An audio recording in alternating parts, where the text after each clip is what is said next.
Luo. Curiously, Professor Okello Ayot, though an Omosuba himself, has given the tag Luo in Abasuba, calling them Luo Abasuba. Once this has happened and goes unimpunged, it becomes accepted, which case smaller communities stand no chance in competitive politics, fair and equitable distribution of material resources of the nation. In search of Abasuba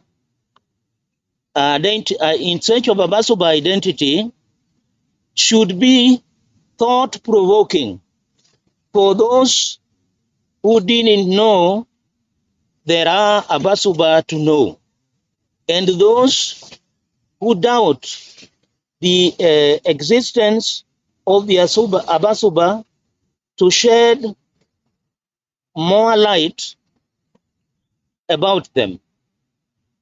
For the Abasuba present here, take pride of your identity and work cordially in the committee of other communities in Kenya. As a people, the Abasuba, like all others in Africa, must have a past to tell our origin, our historical path through which our cultural heritage has been cultivated, socio-economic development molded, and political organization charted over the years. Passionately, the book has opened the door for critical examination of the Abasuba past and present contribution, and to explain why they want their future to be the way they envisage. I am exhilarated to pay tribute to the passionately resourceful sons of Suba who have spent time and money to see the book to its logical conclusion. Special thanks go to Mr. and Mrs. Martin Atonga, without whose dedication, expertise, and gallantry we would not be here launching this book. I am grateful to my son Carol Yomondi for financial support and pride about Dad's work. To all the Abasuba who contributed to the success of the book in one way or the other, I say thank you abundantly, especially Suba Elder Honorable Dr. Evans Kidero, Governor of Nairobi then, for writing the foreword for this book, and Suba elders for their wonderful account of oral history. To friends and guests and academic fraternity who have graced this occasion, I salute you and say, go and add flesh where the book is too bony. Thank you. So from that, I came with it deliberately to tell you how I was inspired to write. Of course, being a teacher, I was a member of the Historical Association of Kenya, where the leaders were Professor Ugot, Professor William Ochieng, Professor Okela Ayot, and many others with the tag after their names, doctors. So there, we used to differ when they were calling us Luo Abasuba. To me, to add that tag to our name, Luo Abasuba, was tantamount to an insult, meaning we are bastard people without an identity. You must be who you are. Currently, I'm speaking English. You cannot call me an Englishman. And there are many others here who speak different languages, but they are who they are because of their identity. So I think that answers your question, if not wholly, but partly. And there is still opportunity if you want to ask me more questions. Yeah, that answers my question. At this point, I'm interested to find out how you obtained the information, especially about the origin of the Abasuba, as well as the migration from Uganda to Kenya. Yes. First, I read books. Ugot, as a professor of history, has written books. The Luo of Southern Kenya, Professor Okela Ayot, the Luo Abasuba, and other writings like Zamani. They used to write about the people of Kenya, East Africa. And those books that I was reading was showing that first, the people to come to East Africa originated from Western Congo region, the Bantu migration. So those Bantu people followed southern of Lake Victoria along Indian Ocean upwards. And others passed through the southern parts of Lake Victoria. Others settled between the lakes, Lake Albert, Victoria, and others, what is called interlacustrine region. They settled there. And while moving, about 1,000 years or so, while moving from Congo region coming this way, there was another group of the Nilotic people and Hamitic people also moving from the north downwards along river Nile, the Barrel Gazelle. Okay, let me interrupt you a little bit before we move into the migration of the Abasuba. Apart from written literature, which other sources did you? The other sources, I met elders from Gwasi, elders from Kaksingri, elders from Kasgunga, elders from Pangano, elders from Rusinga, to give me oral history of their origin and how they came to this island. Originally, they were not born here. They came from elsewhere to settle here. And that gave me a picture of the people who are here, Kamasengri, Kaswanga, Kamayoge, and so on. And when we go to Pangano, some of the people on the island here went to settle there. And some of the people in Gwasi are also found in Kaksingri. And in Kaksingri and Kasgunga, there are some people who are found who came from the southern region. So these elders told me these stories, but dating the events was very difficult because they were not accurate in their dates. So I had to read books written by others, scholars, where it was possible to give dates. It's okay, just a thought. I think because we know that most of them, of the Abbas migrated from Uganda. Wouldn't it be prudent if you went to Uganda and dug into the roots of the Abasuba? At least you could have gotten the first account of their migration.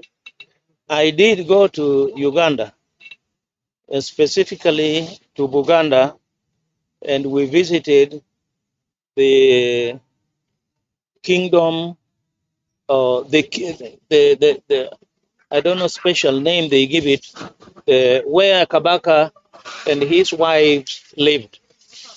There we got people who gave us the clans of Baganda and their totems.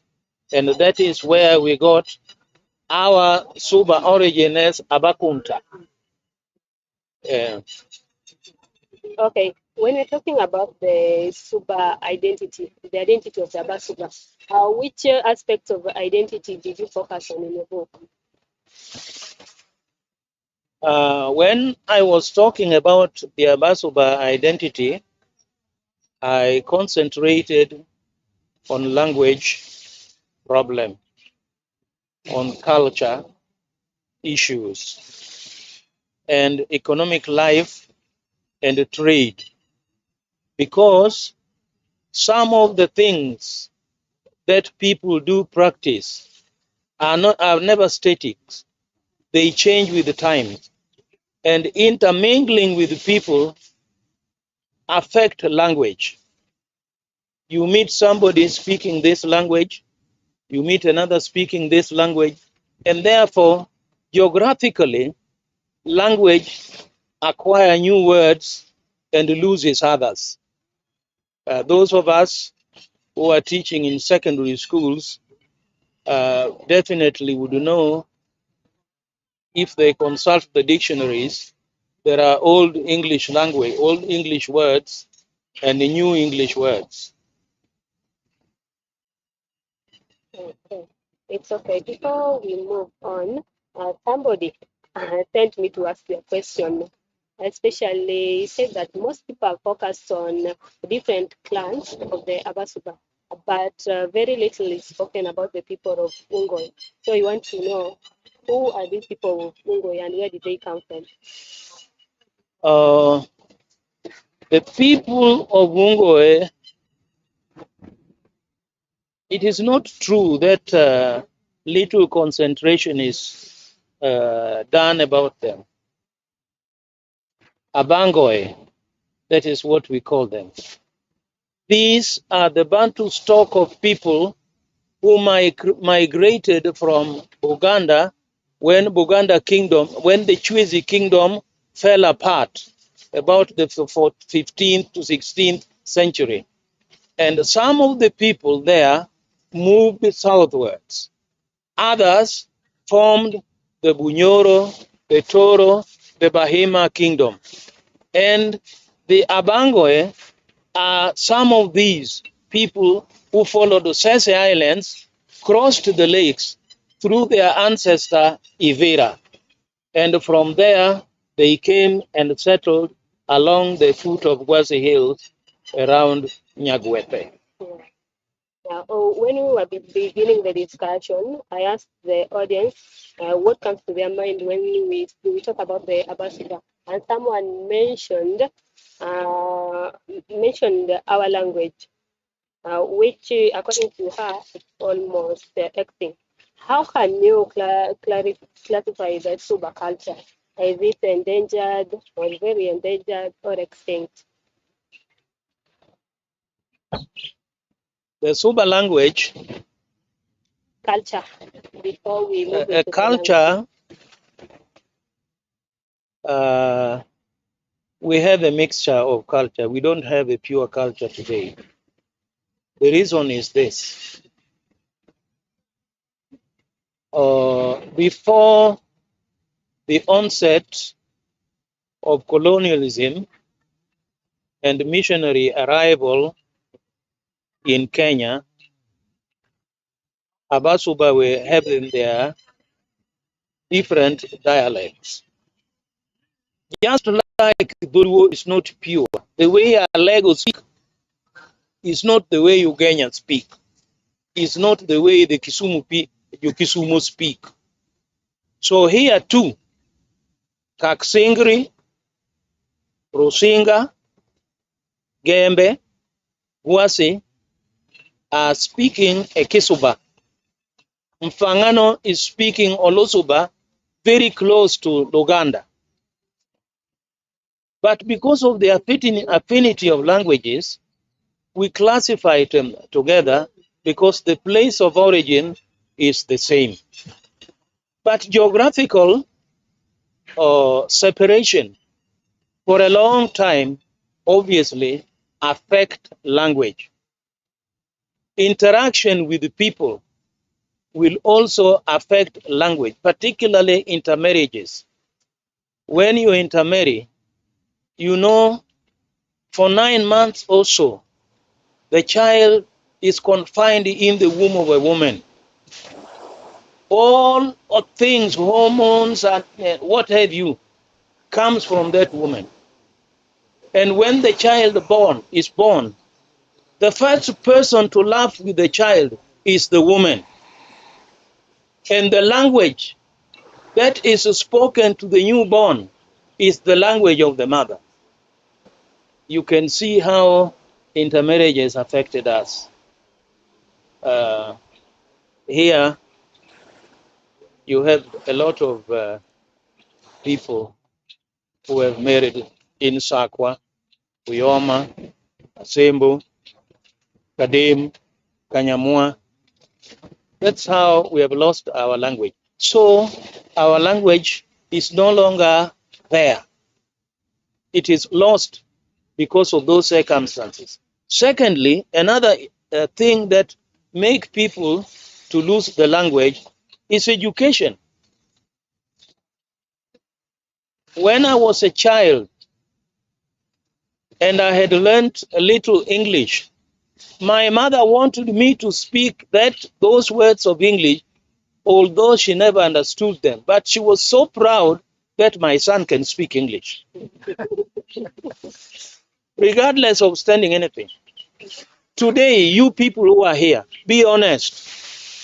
Have you sent your children to a primary school, to a secondary school, where they are taught in a Kisuba? You don't, and you are not going to do it.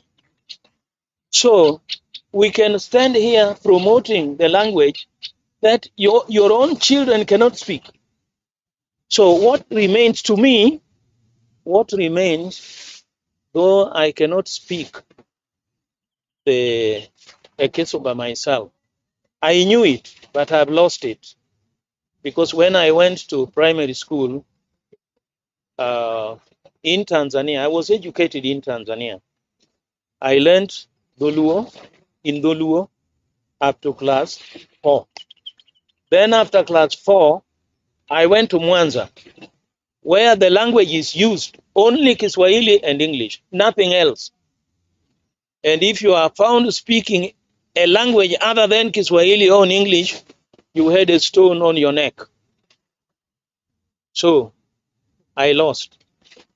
But the pride that I'm a Msuba cannot be lost. That is great, Professor.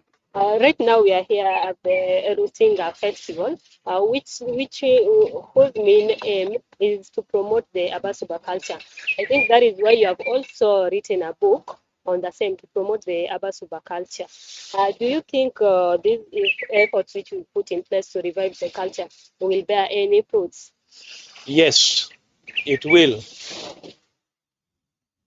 If we come together and identify ourselves as a people, then we take ourselves and put ourselves before all the communities of Kenya. You heard I used the word committee. That is not committee, it is committee. You mean among the people of Kenya. Where do you stand? Committee. So today, what we want as Abasuba, where are the secondary schools here? Where are the polytechnics here? Where are the roads? What is the safety of the fishermen here?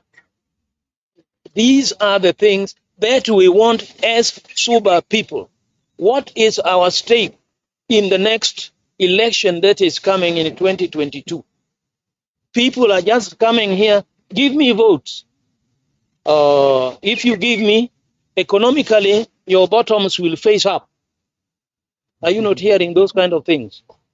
If you give me votes, 6,000 shillings a month. But is that a reality? We as Abasuba, what is it there? What can we bargain as a people? You know, today, politically, in this Kenya nation, you must bargain as a group in order to get something for yourself, your children, and their children. Yeah, in order to revive our culture, I think we need input from different stakeholders. I think, as in we are supposed to work as a team. Like you mentioned the word education, like that is what has led to the loss of our culture. Uh, I think if it has led to the loss of our culture, it can be used. It can as well be used to promote our culture. In that, Abasuba or Lusuba can be introduced in school. This is where the county government comes in to give support to the groups which are already promoting the Suba language. Do you feel like you've received enough support from the government on the same? At the moment, we are not receiving enough support from the government. Education system in Kenya since independence is not static, it's not stable. First, when we got independence, we had 7, 4, 2, 3. 7 in primary school, 4 in secondary school, 2 for A level, and 3 for university. That went on with several commissions formed, Gachati Commission, and so on, Uminde Commission, and Nakadhalika. So when Moi came to power, that one was abandoned. The reason, it was not training people to be self-reliant.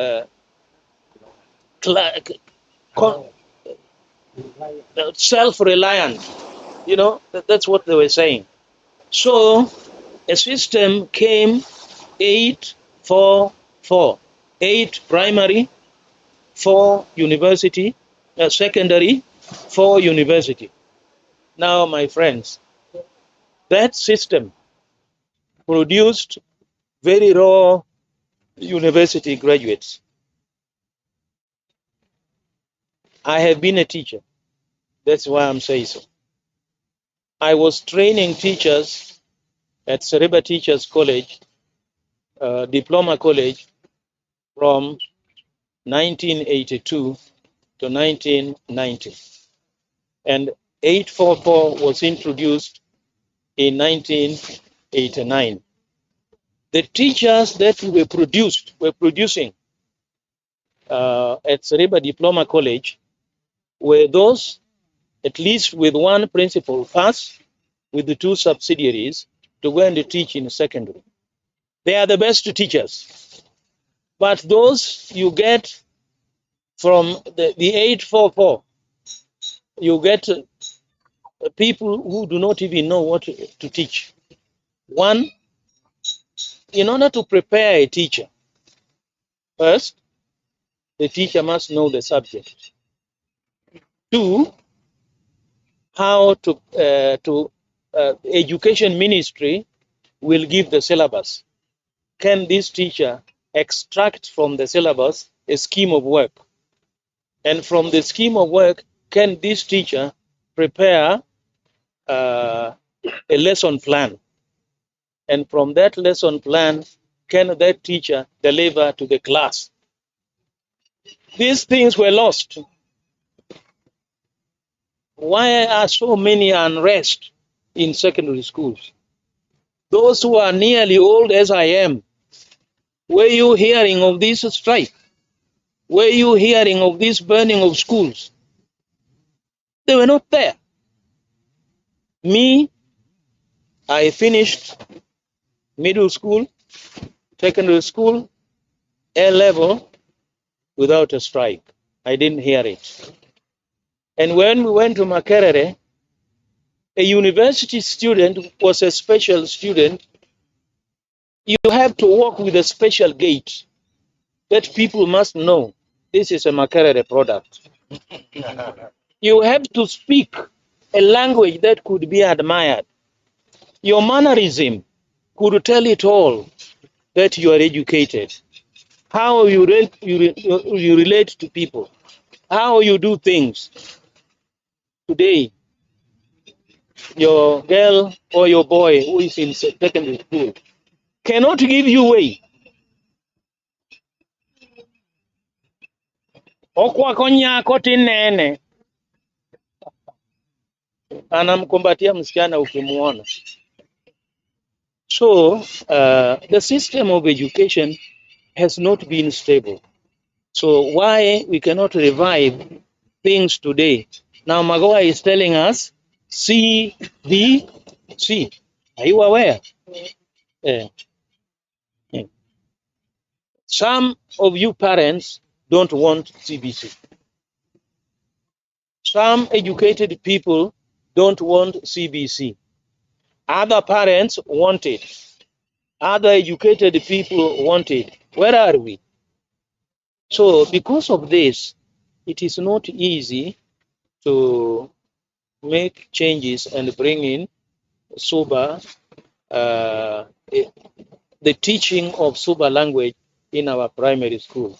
Because you do not want your child, you are a Suba girl, you don't want your child to go and be taught a Kisuba or a Losuba. You would rather the child be taught English in CBC or Kiswahili CBC. Yeah, you mentioned CBC. Yes, they can be taught in English or Kiswahili, but there is some cultural aspect of CBC when the kids are supposed to display their culture. This is where kids from the Suba origin can display their own. That's correct. We can do so. Rusinga here, the majority of people are fishermen. Teach them in school how we make fishing gears, how we make boats, how we fish, and the type of fish that our people used to catch. Not everything. There are certain type of fish that you would not catch because these are still to grow. If you go to Kaksingri, they were making salt. Let them know how to make that salt. Because hii chumvi ya kawaida tunachonunua, hydrochloride something, is poisonous. If you go to Gwasi people are called Yakolando because they were expert in making udeche, atonga, adeta. Teach them this. It's okay. Professor, I think you've interacted with a lot of people from Suba, and you'll agree with me that only most of the elderly can speak fluently Suba, while the young ones can barely speak a word in Olusuba. What are we going to do to ensure that the youth are not left behind when we are reviving our culture as well as our language? It is true that the elderly, not all of them speak Olosuba or Kisuba, and very few are still living. I am 81. If you think of the number of years I'm still left with, hardly 4. So after 4 years, definitely, I will not be there even if I were an expert in Kisuba. The young men we have today, young men and women we have today, cannot speak Olosuba. Therefore, if you cannot speak a language, it is difficult to write it. But we have people who have been writing. Mr. Zadok Siongo, for example, former MP for Gwasi, is known for that. And there are others who are writing. But the tragedy is that we don't want to buy books. We don't want to buy books. When I came here, I think one lady asked me to buy this book, In Search of Abbas Identity. Only one lady. The others look and say, "Oh yes, it is about Abbas." They don't. How can you know about something if you can't buy a book and read? So how can our children learn about a Kisuba or a Losuba if we, our as parents, don't buy these books, don't encourage them to read? There are a few books there. I think Fangano has a library for that. Anybody here from Fangano? Yes, am I right? There is a library there. Tell them, please. I'm waiting for you to tell them. Please tell us where we can find the books. Thank you very much, Professor. But we find that there is much work that has been done on the language. People who love the language, and their publications are available. And access the CPL, mostly, most of them. Good. Now, we have a Suba Cultural and Development Council. One of the vice of Mugambi, none other than Peter Udede. Are you here? There he is. How many are supporting Udede among the educated people? How many? When he struggled to come to Sindo for a meeting, nobody. Then how do you want us to help revive our culture? You see, everything has got its time and trend. We have done our best. I have done my best. And you have heard my two sons who gave me that challenge. That why are we Abasoba? What is our language? I think they bought this book because I wrote it. But if somebody else did, I doubt whether they would have bought it. You see that kind of attitude. So the attitude is ours, our own people. If you would like to know, when we go to Suba Council of Elders, we talk of issues concerning Suba people, their development, their culture. You know, culture is never static. Culture changes with time. What used to be done 20 years ago is no longer applicable because it is overtaken by technology or something else. Will you be comfortable wearing a skin? You would not. So, but when we have occasions like I saw there at Tom Mboya's tomb, people dancing with those kind of things, that is how we revive it. And that is how they were so proud to dance. Eh? They were not hiding their thighs. They were not hiding. The men were not hiding their chest. They were not hiding. But these are areas where we can develop our culture. I'm glad you've realized that the young generation do not like to read. So what alternative measures should be put into place to ensure that this culture is passed on to the next generation? And this is an open question to the audience because I think some of you can give great inputs concerning technology. This is where technology comes in. what we can put in place to ensure that this culture is passed on to the young generation, given that most people do not like reading.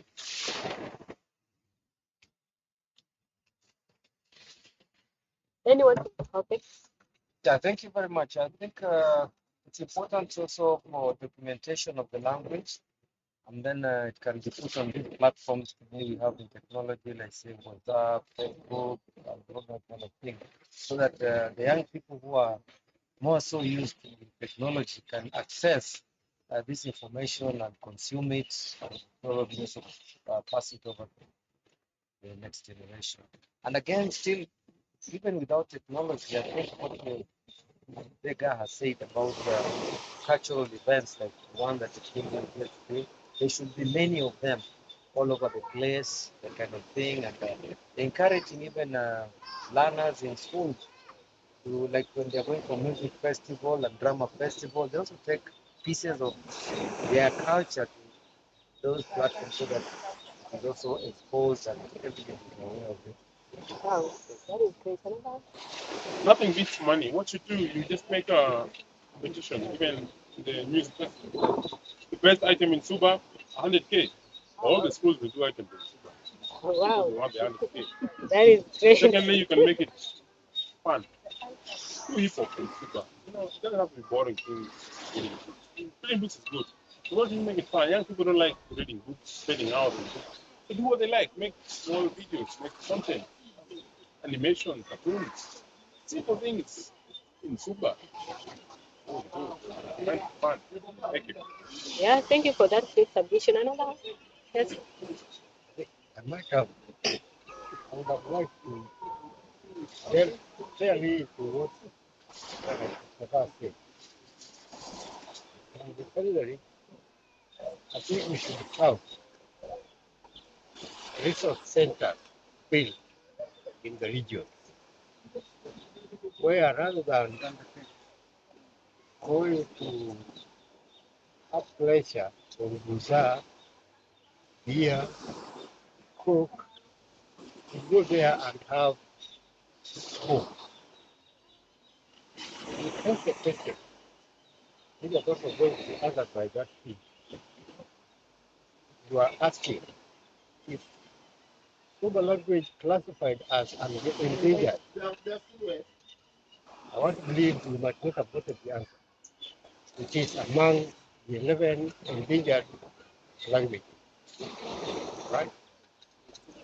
It in its early educational days, it learned in Tanzania, but in particular reference to Mwanza.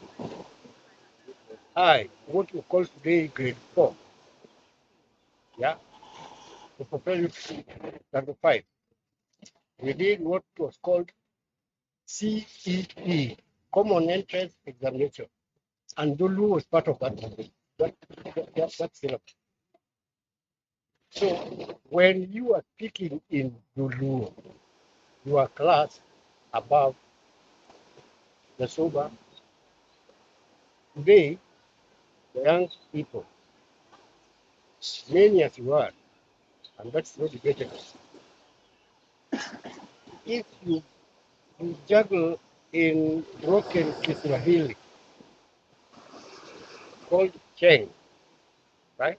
You feel you are a class above your group. So the fact that when you are speaking English, although you look as if you are enlightened more than any other person, right? That is part of losing our language and subsequently losing the culture. Uh, those who are keen in reading, I want to give you two references. Go and read the first novel of Achebe, No Longer at Ease, page 52. Say, when a new thing comes to the land of the empty, everybody loses his head over it. He does not say his or her, his head over it, right? When the Rusinga Festival came in, everybody was talking. My grandchildren were calling me from Nairobi. When is the festival? Which day? Because it's a new thing. The precursor of that was Roland Sports Festival at Sindo. Our headquarters as a council is at Sindo, right? We got land, we got a house, and we need only to develop it. As he was saying, if there's a meeting at Sindo, because I deputized Umugambi. Umugambi is spokesman in Suba. We don't have care. Care is nilotic, right? You've heard people saying Luo Nyanza. Have you heard of Kiti Nyanza? Have you heard of Kuya Nyanza? My father had an identity card. Luo Tubakoria. Why Tubakoria? Because the language was akin to the Kurias, and the Luos didn't understand it. When I finished my O level, I did Cambridge School Certificate, like he did, right? After it. When I went to check to register for a Kenyan identity, my district was South, my province was Nyanza. My district was South Nyanza, stretching from Migingo Island to Bomet. Can bear me out. Then, my location. I still remember because that was the first time I was becoming a mature Kenyan. And I still remember the person who was interviewing me was a Mukamba. Then he said, oh, so you are Lua Basoba. See, because of the literature that had been given them wrongly. Yeah. Okay. Thank you for your submission. One last answer from the lady over there. I almost lost it. Sorry. I don't know if you can hear me. I think diversity can get being out, especially in the face of technology.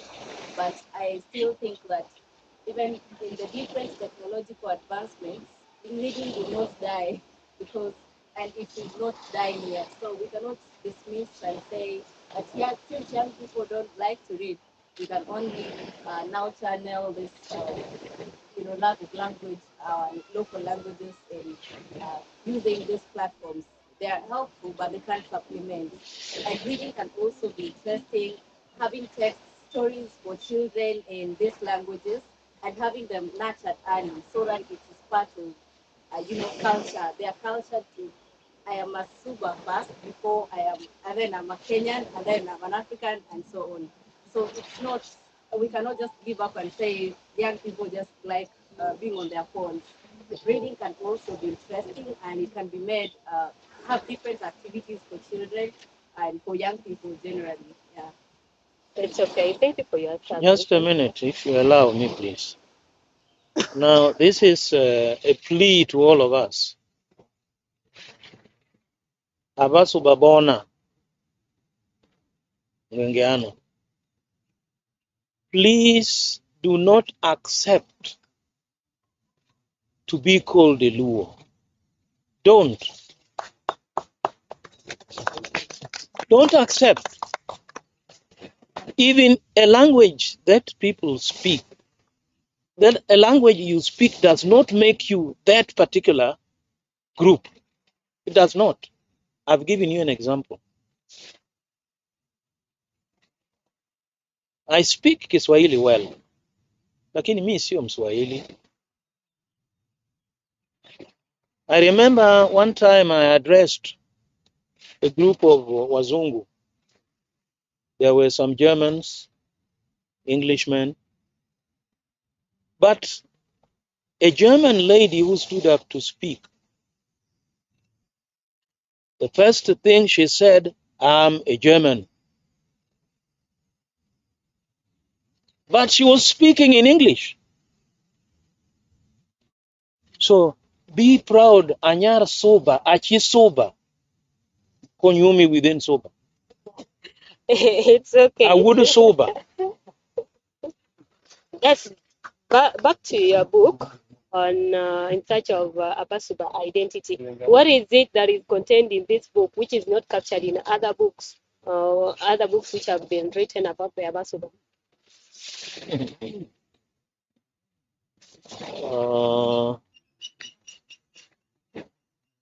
I don't know all those who have written about the Abasuba, but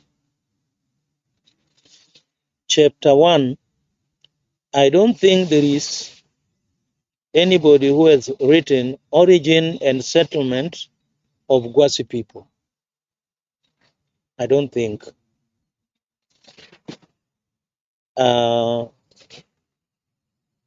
2, Wagasi settlement at the lake shores. I don't think there is. Chapter 3, the Abasuba.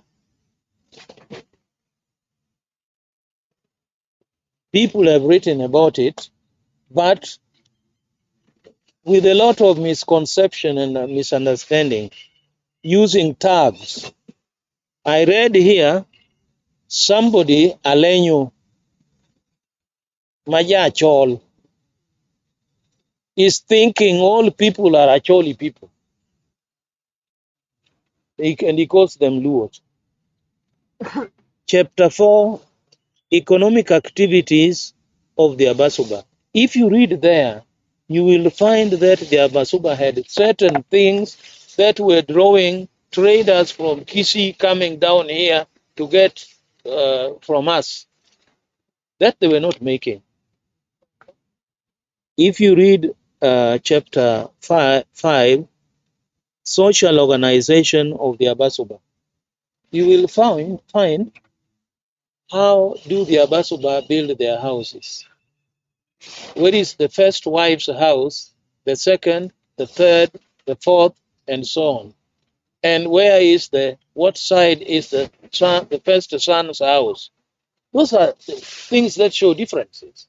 Okay, Professor, at this moment, allow me to take a few questions from the audience before we conclude our conversation. Anyone who has a question for the professor, anything about the Suba culture or his book, which is titled In Search of the Abasuba Identity? Yes, go first. Thank you very much, Professor, for highlighting the plight of the Abasuba. My question is there a middle ground? Can there be, you have advocated, in fact, you've said a very radical statement that don't accept being called a Luo. But is there a middle ground? Is there a place where we can possibly say that the Luo dominantly occupy the place and many activities revolve around them? So is it possible to work together? That is the first question. Then the second question is, with the CBC, there is now the area, the language of the catchment area. And I have noticed that there is so far, I don't know if there is any which is in the process, but so far there is no material written on the Abasuba.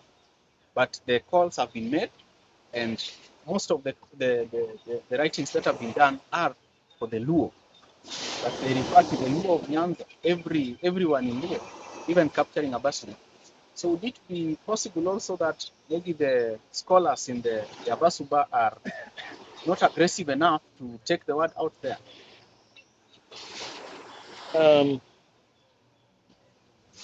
First of all,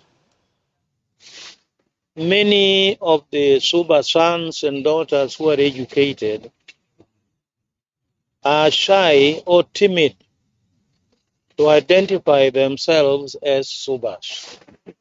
That is the first thing. When they are among Luo scholars, they identify themselves with them. We are Luos. That's a mistake. You should not do so. There are certain things that can be done. If those like you people who are gathered here, I hope you are genuinely interested in Abasuba people, who they are, what is their future in Kenya as a distinctive group. 40, I think 20 something community in Kenya among the 45 communities of Kenya. I think you know that. If you are, you may not be able to speak Kisuba or Lusuba. This happens with even there are some Luos who cannot speak the Luo. Yes. There are many, but they will never tell you. I was traveling with somebody today. No, I was told here that there are Kasugunga people somewhere in Nyanza, Kisumu huko. But as a group, they are always calling themselves Jokasugunga. They don't say they are Juluo. One Jokasugunga. So at the moment, the ball is in the court of our educated people and politicians. Politicians that we have as our leaders don't champion Subaism, do they? Have you heard Mili talking about Subaism? Have you heard Mbadi speaking about Subaism? Or Senator Moses Kajwang? Or Moses or TJ Kajwang in Nairobi? Have you heard them? They just shake their head. I'm a Jaluo. O Jaluo chakreka. They want to please leaders of political parties who are Luos.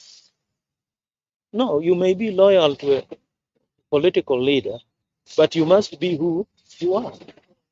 You must be who you are. Okay, thank you, Professor. Any other person with a question? Okay, not a question per se, but I want to revisit his question, which looked like not very well answered. He asked about whether there's material for teaching Suba language. And the answer is yes. I took part in the translation of grade 4 material for indigenous language activities for grade 4 in 2019. And by the end of July, the editing was done, and we are hopeful that come third term next year, the rollout, because already the piloting was done in Suba region. We had proposed 20 schools, and they picked 10.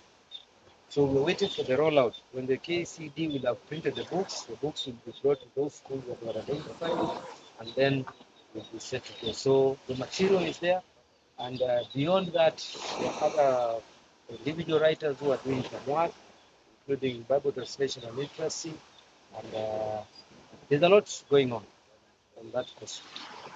Yeah, I personally read a book in Suba way back in primary. That is where I got the basic knowledge of the Suba language. I just read it out of curiosity.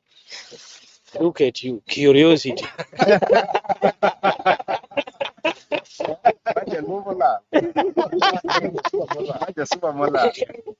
But it is good you read. Yeah. Yes, any other question? Thank you very much, Professor. My question is based on the continuity of the language or of the Suban people. As a generation that does not have many decades to come, what is the proper mitigation measures that the Council of Elders, together with the elderly scholars, are putting in place to help in the resource allocation to continue the work that we have done, both in the county level and in the national government level? You know what I have seen in our council,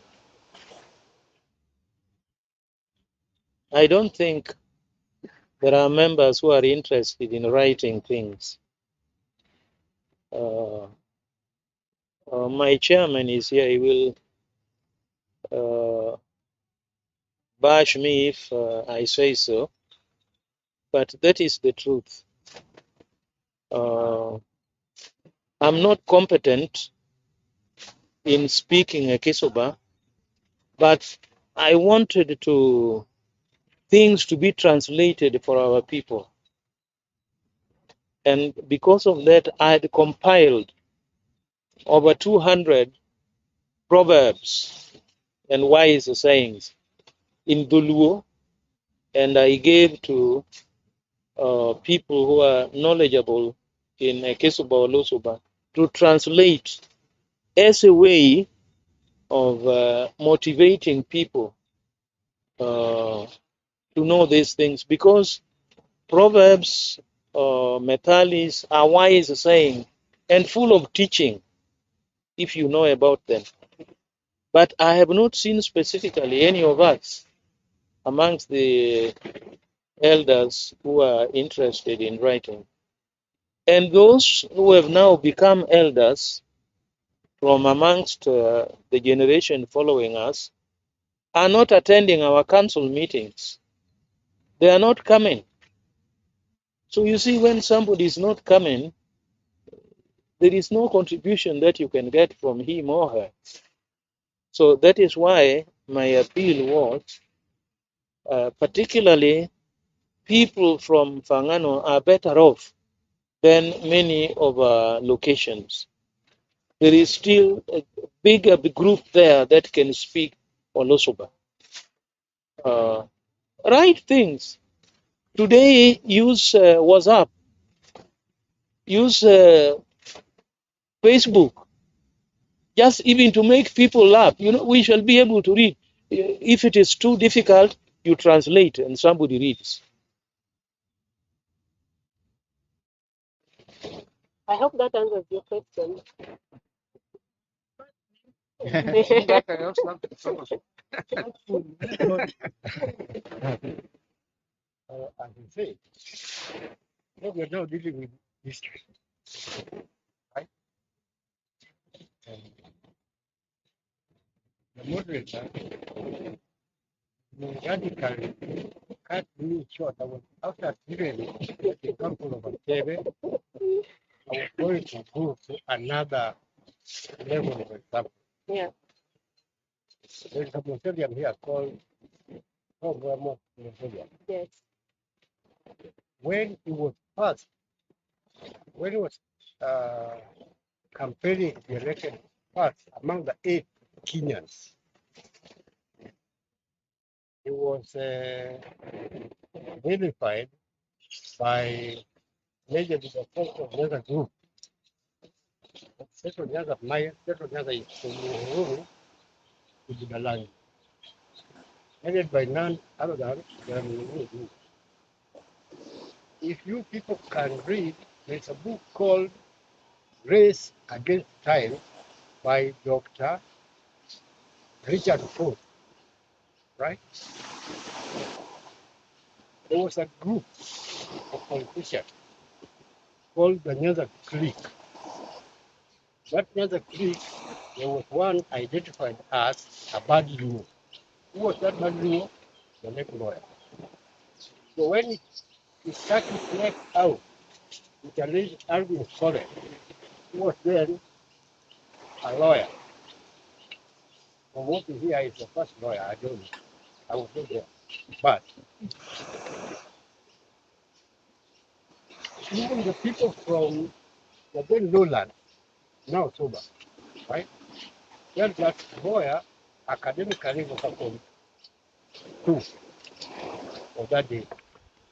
How could he believe a lawyer?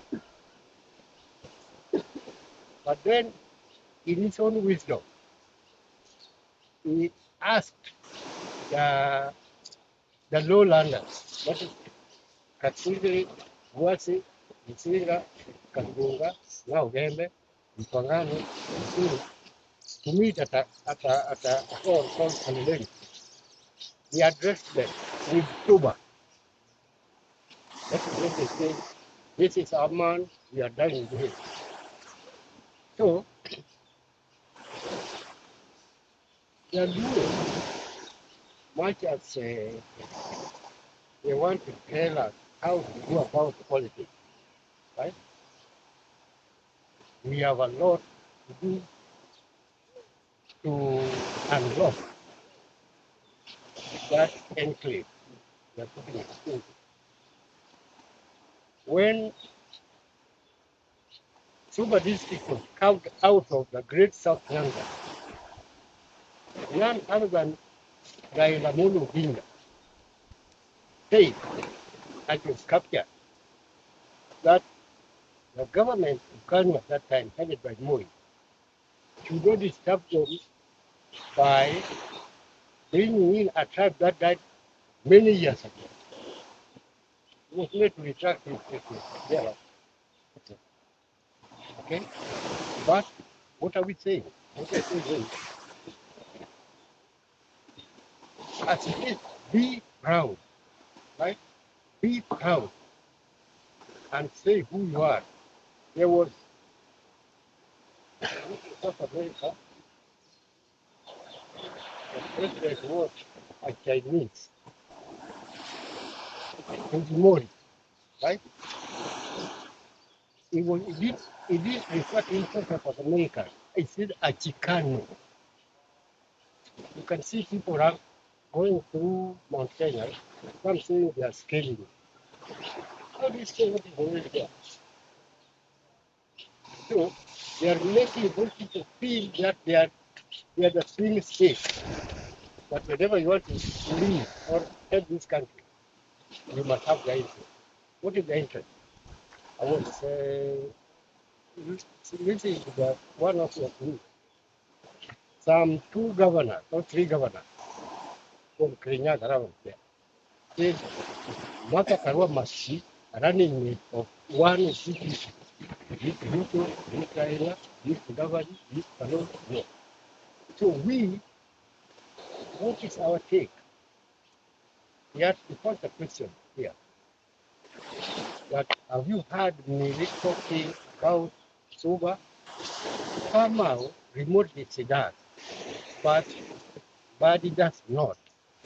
I remember at one his name is not here, but at one funeral here it was just a question.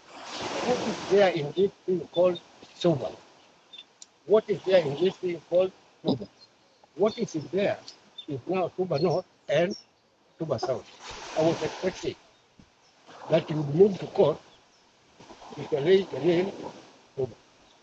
But see, I like to put we are pleasing. I don't want to say chairman of that political party, but one chairman particularly. Yeah. Nobody has ever talked about the suffering of the people. But they say we are going up there to help Raila Amolo. By the time they are going up there, who is helping them down here? So those are the things that we have to address. When people are going to Kabara to celebrate the launching of that district, I was banned from Nakuru. Then I was starting to see the welfare society because you are mesmerized by Fort Kenya, not Fort Bayinga, not Fort Kenya. Wow. So let us, young men, the world is staged by young men, but they must be committed young men. And they Okay. must be young men who know what their identities are as yourself. Okay, thank you for your submission. Any last question? Because I can see we have a very few minutes here before we end this session. Thank you so much, the moderator. I wanted to ask the Awaga, where do you see us in the next 10 years? Shall we have lost it altogether, or shall we have regained some bit of it? From your own analysis, from how things have transpired, Yes, we have hope. this question to me. If I may answer, to me there is plenty of hope. There are many youths around us, male and female, who are very, very proud about their identity as Josuba, though they don't speak a language. One, that identity is giving them some hope of employment. That is one thing that is a reality. That if you walk among young people, they are very proud of being Abasuba, Josuba people, because that gives them a chance of being employed. Two, to traders, uh, teachers, farmers, they have hope that if they are identified and read about geographical formation of Kenya and distribution of natural resources, they easily see that the resources that are here are very undeveloped. They want them to be developed. If they are identified and Suba is classified as being backward, I see plenty of hope. As an old man, I see myself, people coming to my area, that it's Jasuba, not Jaluo, whether you like me or not, but Jasuba Marotoka. So, in brief, I see there is hope. Okay, that is great. So maybe let me ask you about some of the work you've done, because I can see on this here we have two books. We have In Search of the Abbas Suba Identity and Divorce in the Name of Christianity. Does this book, Divorce in the Name of Christianity, still talk about the Abbas Suba culture, or it talks about cultural, No, lot of culture in general? this book is not about the Suba people. It's talking about culture of the African vis-a-vis Christianity. This African can be in South Africa, can be in North Africa below the Sahara Desert, because north of the Sahara Desert are Arabs. So this is primarily if you are a Christian and you would like to know cultural conflicts between Christianity and our culture, then you read it. But of course, some of the Suba issues will feature here, but it is not about Suba. Okay. Which other books do you have apart from this book, and where can we find them? The one that are published already are these. There is one which is in the pipeline, is about my is autobiography. To me, when that book comes up, it is mainly to inspire young people, men and women. First, to know who you are. Secondly, what is your destiny as a person put on earth? What is your destiny? Three, by the time you have reached your destiny, what are you going to leave behind for the generations to come? So you will read my story. How did I begin schooling? From a family that never went to school, from a family that hardly had anything. And I, as a child, what my mother first taught me how to grind. You kneel behind a stone here and another stone here, you put a bell, and then you start grinding. This is what my mother told me. And when I went to school, I was thinking of this. How can I pull my mother from that state? Okay, so where can we find these books? That one is in the process. It's about to come out, but these have already come out. Where are they in a specific book? No. They are not. I have many copies with me at home.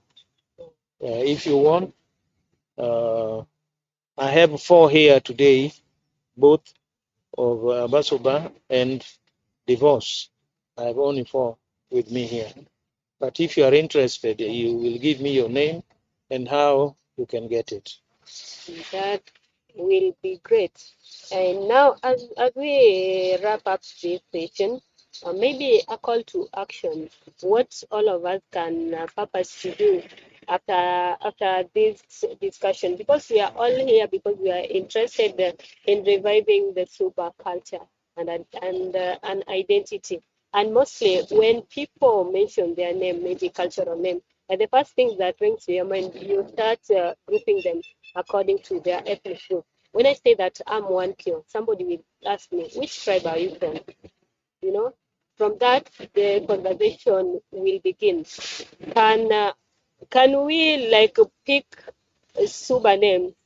Yeah, I know some of us may have maybe English names or Luo names, maybe for our social media platform. If I'm on maybe Penis Akini, then maybe I can pick one Q and put in bracket in my social media profile. I think that will trigger a conversation. My friends will begin asking me, why have you picked this name one Q? And then from there, I can explain to them that one Q means a girl who was born in the morning. Then from then, I can explain to them about the Suba culture. Do you think that can work? It can. Yes. It can. It will generate some interest, definitely. Do you think we can do it? All of us who are here. Because the names many people have are following events. Akinyi, born Ukinyi, Odhiambo, Odhiambo, Utieno, Atieno. Atieno. Yeah, we can do that. Everyone who is here, who is in support of that. Yeah. Who doesn't support that? Yeah, because even me, my mother didn't name me Wantio, but that is my official name at the moment because I changed it back in primary. I just started as a joke. I just began as a joke, writing my name as Wantio in primary. I just dropped Akini. That is how that name died. Right now, my official name is Wantio. Oh, One Q. Yes. thank you. Oh, I believe in other dialects, you call it Sawankyo or Nankyo. You haven't heard of it. One Q. Yeah, yeah, at home we have one. Thank yeah, Sawankyo, yes. Yeah, so anyone here who doesn't know how they can translate their names, like Wanyende already has a Suba name. No, you have given me some homework now.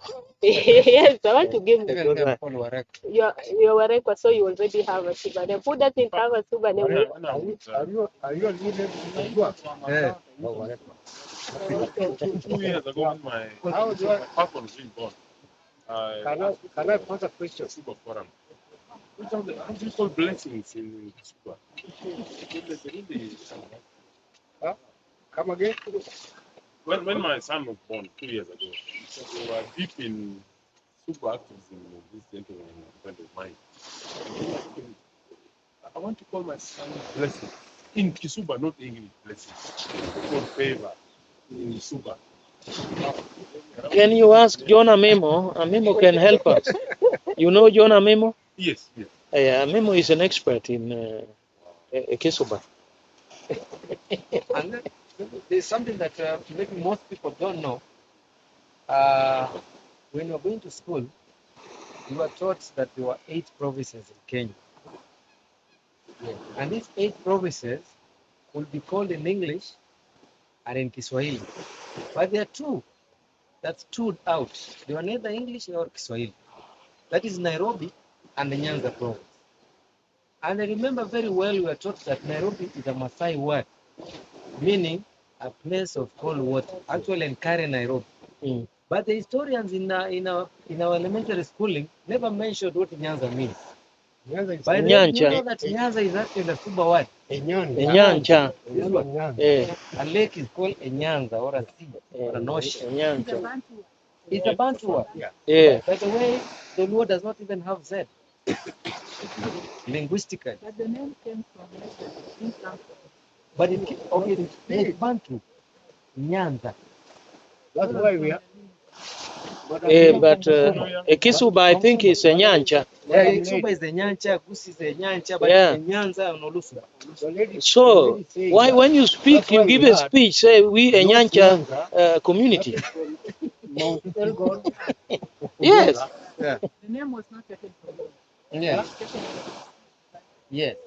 But you know, today, even if in Nairobi, if somebody has Nyanza, even Safaricom, when they're trying to demarcate their area, Nyanza will just be taken as Luo. Nyanza is Which yeah, is, it's a lake region.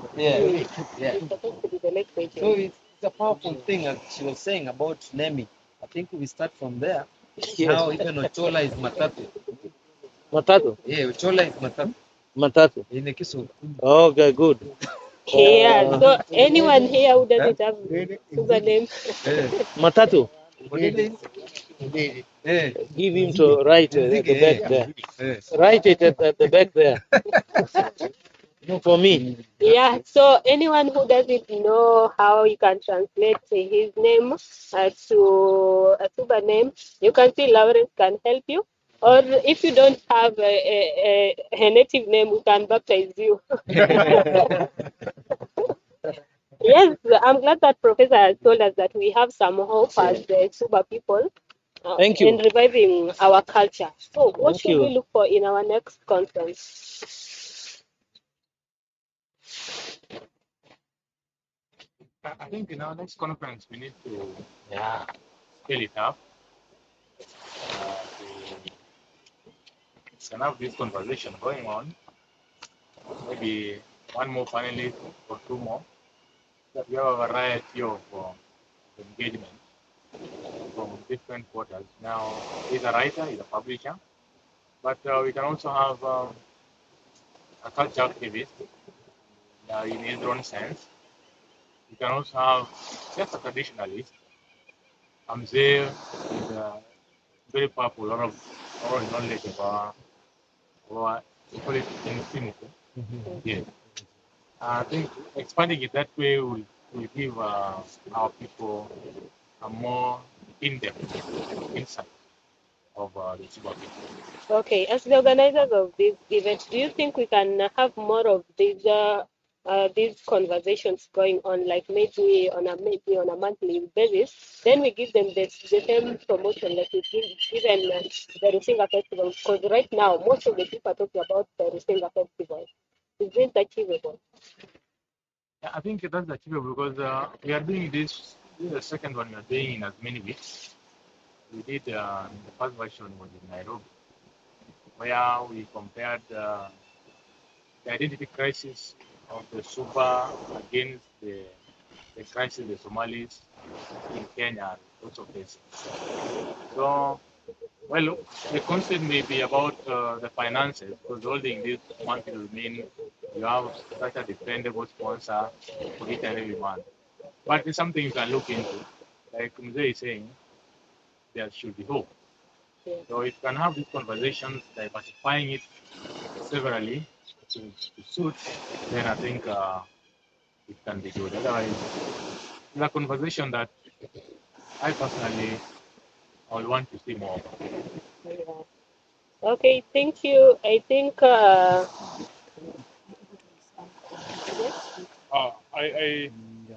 wish next time we're meeting here, probably next year in a time like this, we have this other topics.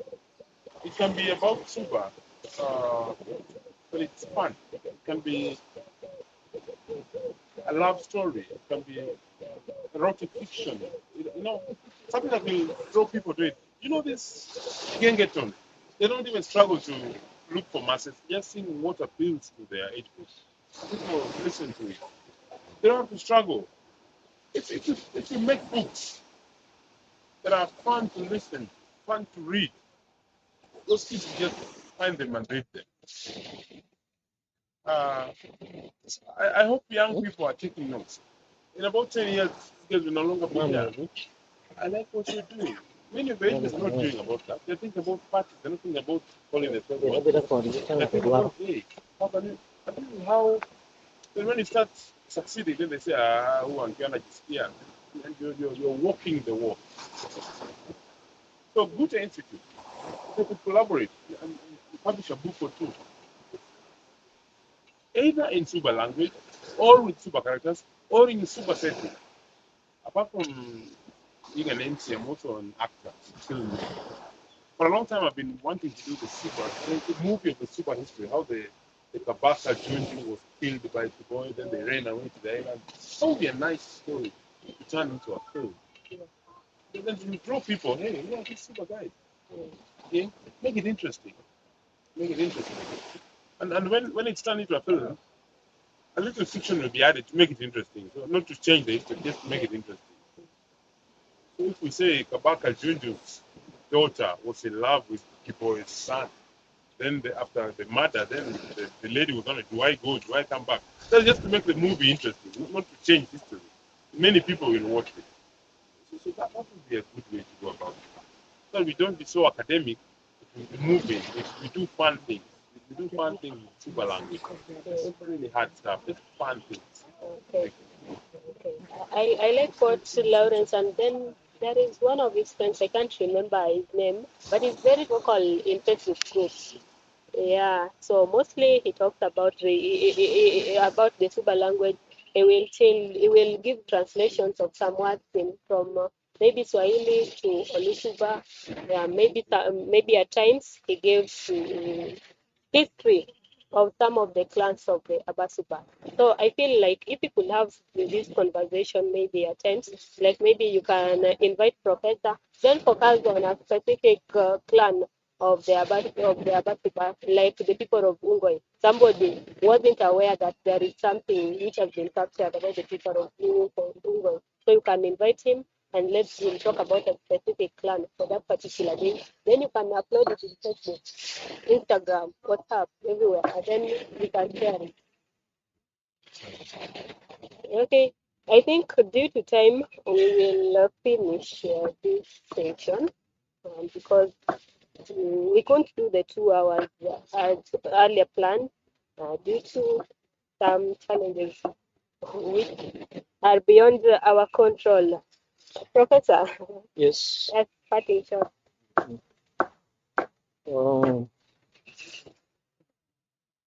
Now, ladies and gentlemen, kwa sababu sisi ni Wabantu, nitaongea lugha ya Kibantu. Kwanza natoa shukrani maridhawa kwa nyinyi nyote, hasa wale walionialika nije katika majadiliano kama haya. Nimewashukuru sana. Ilinibidi niache mazizi nyumbani kwa sababu mazingira niliyokulia, ukisha sema ndio lazima utimize. Na nilimwambia Magwara ndio nitakuja. Kwa hiyo ilinibidi nije. Nawashukuru sana nyote. Nawatakia kila laheri la Krisma njema na mwaka mpya yenye ufanisi. Majadiliano hayo yetu tuliyokuwa nayo yanaweza kuwa ya manufaa kwetu ikiwa tutayatilia maanani. Na ikawa ni mazungumzo peke yake hapa haina maana. Yatilieni maanani. Mimi nimekwisha badilisha jina Matate.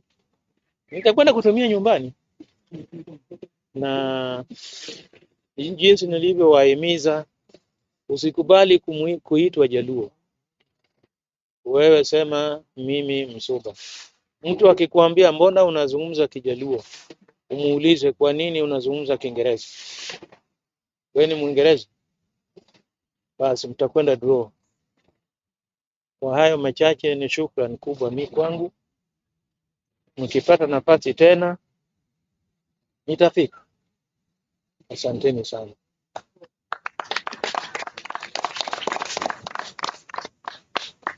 Okay, thank you everyone for attending this session. That brings us to the end of this session. And let me remind every one of us, let us purpose to promote this culture together. I can't do it as an individual. Professor can't do it as an individual. But if we work together, at least we can bring some positive change. That is what I'm requesting. Let each one of us purpose to do it in your own capacity.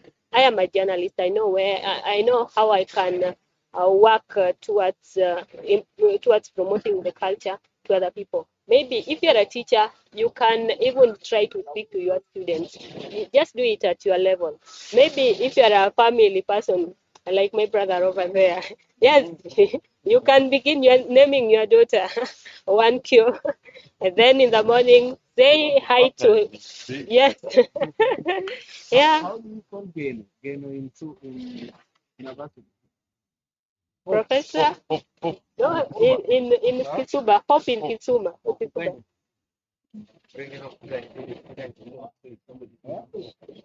Kuganya is to accept. Okuganya is paid. To accept. Kuganya. It's paid. Two meanings. Yeah. One word can have two meanings. Yeah. Yeah. Even three. So not the one of accept. Oganya kukatoa. Oganya or maganya. Kitagae. Aganya. Omwala.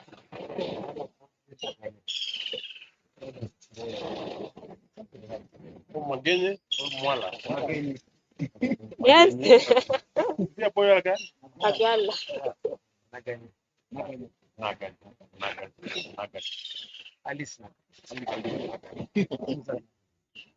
Yes, and guys, let me remind you that at EKFM, our main purpose is to promote the Suba culture. So if you have anything which you think is beneficial to the people of to the Abbas Suba, you can contact me. We can give you free airtime, like a professor here. We can interview you about your book. It's free airtime, so long as what you are talking about is beneficial to the people of Subaland. Salam alaikum.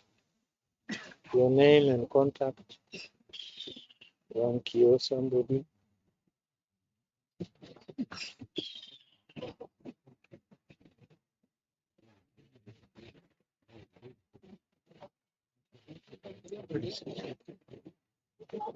I will ring to you on arrival that I have arrived safely. Yeah.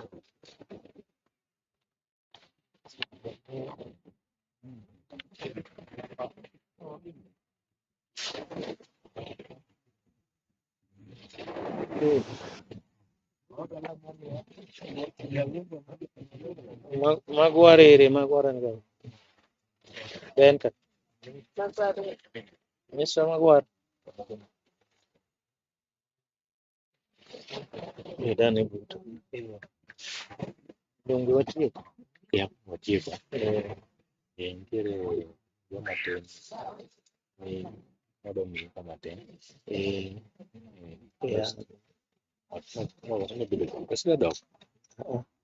Kwa chika sana tunaona bado lakini niona nimeona wao mwenyekiti tukiana kwa kichwa lambu tunaona wale Wano wasani wacheni wamanye ni yote no manya watu majari. maana nusu dukani Nenda poa. Ase buku.